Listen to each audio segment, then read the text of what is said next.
I'm back. Rudrans for our Black and White Network. Well, we thought this was happening, so I don't know that the Twitter Files 2.0 is all that surprising, but it does confirm things that we suspected was going on at Twitter. It's things like this that absolutely influence elections. Don't get confused, okay? It's this kind of suppression. It's squashing of conservative voices. I feel like it's done on all social media platforms. You know what I'm talking about.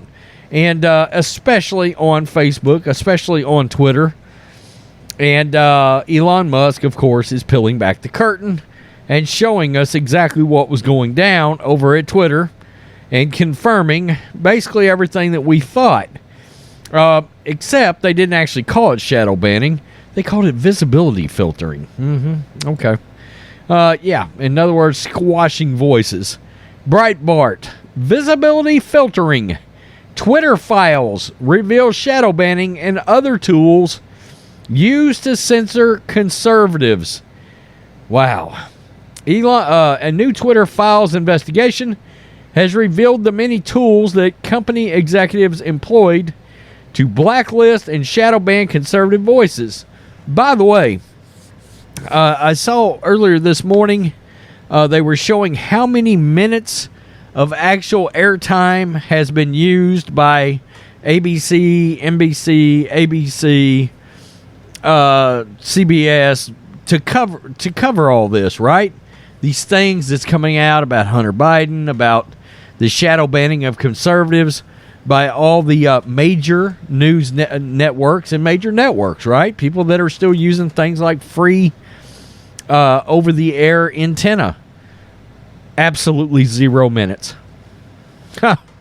0 minutes of coverage of what Elon's given out for as far as Hunter Biden or this. They have not covered it at all.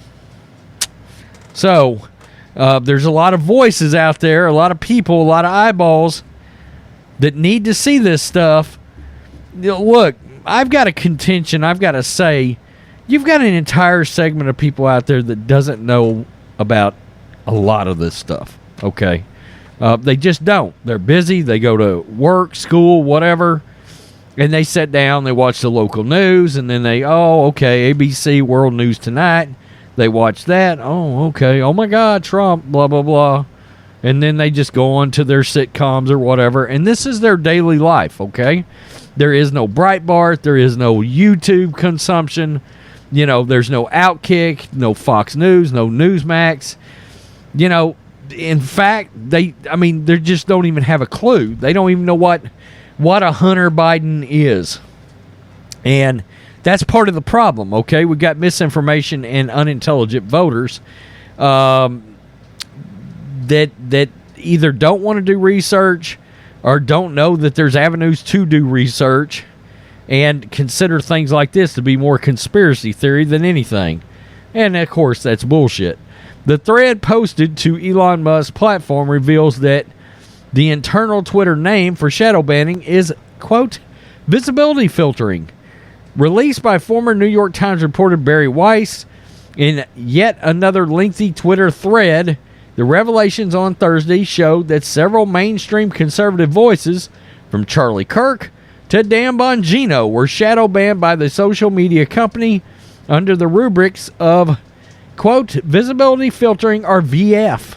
At one point, Twitter even placed Stanford professor Dr. Jay Bhattacharya, I don't know if that's right or not, under the label, quote, trends blacklist for arguing that the coronavirus lockdowns would harm children.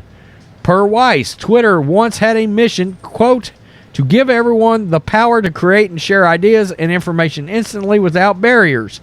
Along the way, barriers nevertheless were erected. It goes on to talk about the lockdowns. Yeah, I mean, there for a while, they got absolutely ridiculous about anything to do with COVID that was not of the mainstream dialect. Let's put it that way, okay? If you wasn't following the Bible of Anthony Fauci, you were most likely getting blacklisted, shadow banned, silenced in some way on Twitter, or suspended. I mean, let's be real. Or consider the popular right-wing talk show host Dan Bongino at one point was slapped with a search blacklist. In other words, people couldn't find him. Twitter set the account of conservative activist Charlie Kirk to, quote, do not amplify. And here's literal, I mean, this is the Stanford doctor that was talking about COVID. Trends back blacklist, recent abuse strike. Here's Dan Bongino, notification spike, search blacklist. And Charlie Kirk, recent abuse strike, notification spike. God, it's just crazy. As Weiss and multiple conservative commentators pointed out, Twitter routinely denied shadow banning voices, and especially based on political viewpoints or ideology. Yeah, they were denying this and they were lying. While shadow banning might not be the term that Twitter employed, the company still performed the central practice under the banner of visibility filtering, or VF, according to Weiss. Multiple high-level sources confirmed that visibility filtering took place. Think about visibility filtering as a way to suppress what people see at different levels. It's a powerful tool, one senior employee is quoted as having told Weiss. Wow. We control visibility quite a bit, and we control the amplification of your content quite a bit. And normal people do not know how much we do. One anonymous engineer, which two other Twitter employees confirmed. So this was absolutely happening. Barry Weiss further profiled efforts by Twitter executives to censor accounts like Libs of TikTok, which Breitbart News will cover more extensively as the investigation unfolds. And yeah, Libs of TikTok, I think, got suspended for a while. If I remember correctly, Jordan Peterson got suspended for a while. A lot of people's gotten suspended, okay? Suspended, kicked off, whatever they want to call it. Squashed, their voices squashed. And Elon has since come out and said that he doesn't believe anybody deserves to be permanently kicked off or whatever. He used a different term for it. But account suspension will really be only there to prevent now spam, bots, things like that. Man, he continues to just drop bombs on there, continues to peel back the curtain, continues to show things that were done when the previous incarnation of Twitter was going. And but again, one of the issues is your mainstream networks, they're just not covering any of this, right? So and you would not believe, I know sometimes we kind of put ourselves in the umbrella of, we're really tied in, right? I listen to various conservative podcasts and Newsmax, Fox News, OAN, YouTubers. I mean, all these different avenues, Charlie Kirk. And there are so many voters out there and so many people out there that don't even know who people like Dan Bongino is. They don't know about The Blaze, right? Or the Daily Caller or townhall.com or the Daily Wire or any of that. And even if they do, if they happen upon it, they think the information on there is misinformation or that it's false. We know it's not, but there's people that are just living under a completely different umbrella. Once they realize, oh no, this is real news, then it sort of opens up a brave new world, and most likely will eventually convert a voter. I believe that's what happens a lot, okay? People start stumbling upon alternative news sources.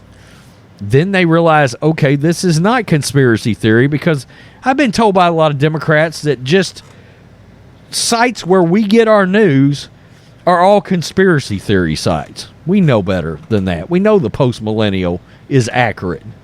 We know the Blaze is accurate, right? But that's the pot or the umbrella they're trying to put those websites under. Same thing with this stuff. These voices got squashed because they didn't want these voices to be seen by the everyday user. Same kind of thing. Because eventually you might convert a voter. So much of this is about elections. Plain and simple. Peace. I'm out. Till next time.